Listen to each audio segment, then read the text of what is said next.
आषाढ़ कृष्णा जोगिनी एकादशी। धर्मराज युधिष्ठिर ने कहा, हे भगवान, अब कृपा कर आषाढ़ महीना के कृष्ण पक्ष की एकादशी का महात्म्य बताइए। इस एकादशी का क्या नाम है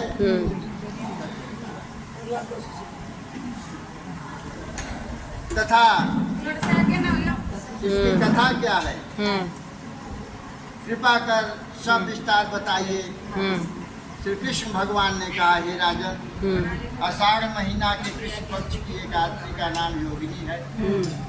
इसके व्रत से साधक के पाप नष्ट हो जाते हैं।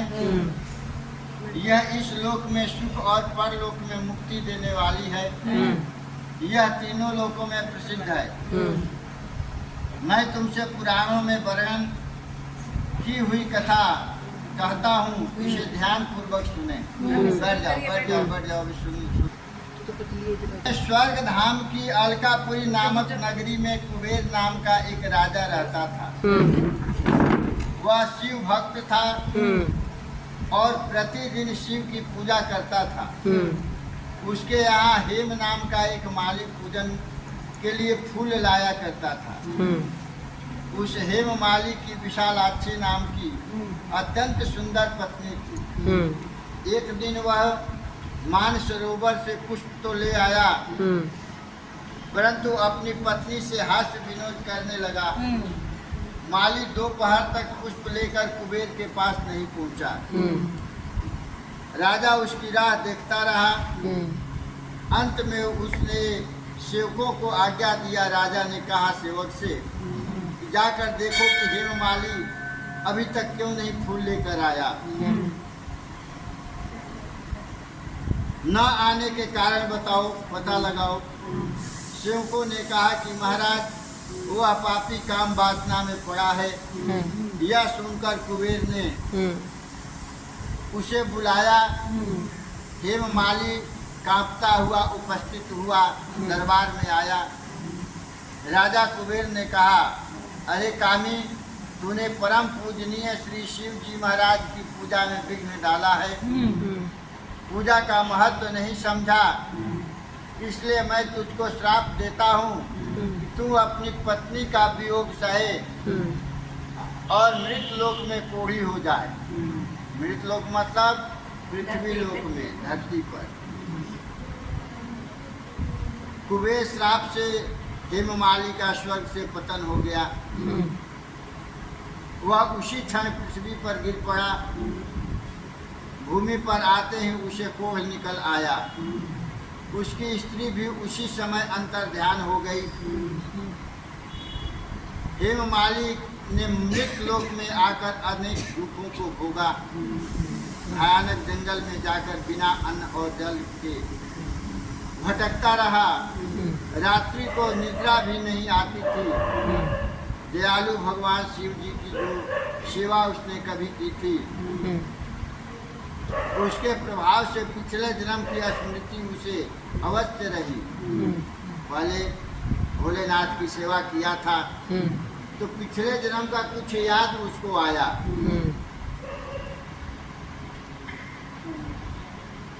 कभी होता है जो सेवा करते हैं तो तुरंत फल नहीं मिलता है। किसी न किसी जन्म में जरूर मिलता है, लेकिन फल मिलता है।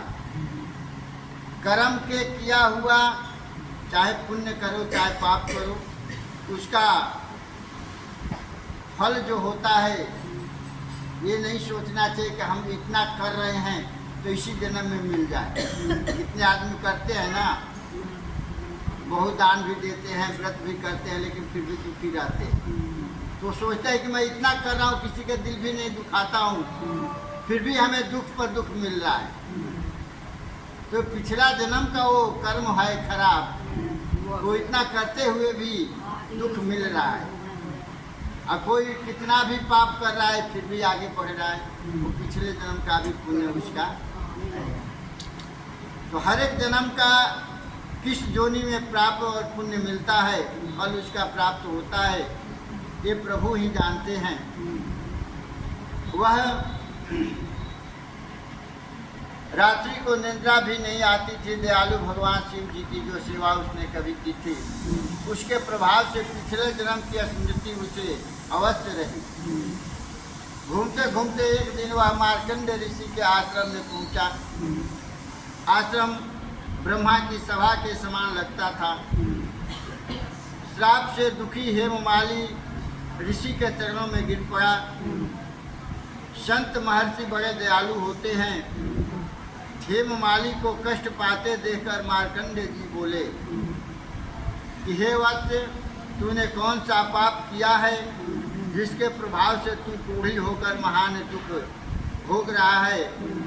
हेममाली बोला, हे ऋषि श्रेष्ठ, मैं कुबेर का सेवक हेममाली हूँ। मैं राजा की पूजा के लिए नित्य प्रति प्रातः ही पुष्प लाया करता था। एक दिन मुझे स्त्री के प्रति अनुचित आकर्षण हो गया और इसी कारण देर हो गई। दोपहर तक पुष्प लेकर नहीं पहुंच सका। कुबेर ने मुझे श्राप दे दिया। अब मैं यह कुष्ठ और पत्नी का वियोग सह रहा हूँ। शरीर से निर्बल हो गया। अतः आप कोई ऐसा उपाय बताएं जिससे मेरा यह दुख दूर हो जाए। यह सुनकर मार्कंडेय ऋषि बोले कि तूने मेरे सम्मुख सत्य कहा है। झूठ वही बोला जाता है जहाँ किसी का जान बच सके। अनर्गल झूठ भी पाप माना गया है और देवता के आगे, गुरु के आगे झूठ बोलेंगे तो उसका उपाय नहीं होगा। इसलिए डॉक्टर के पास भी सत्य बोलना चाहिए। दवाई लेने के लिए सत्य ही बोलना चाहिए। कहा गया है कि धर्म न दूजा सत्य समाना, आगम निगम पुराण बखाना। ये पुराणों में लिखा हुआ है कि सत्य के समान कोई दूसरा धर्म भी नहीं है। धर्म दूजा सत्य समाना, वही कह रहे हैं मार्कंडेय ऋषि।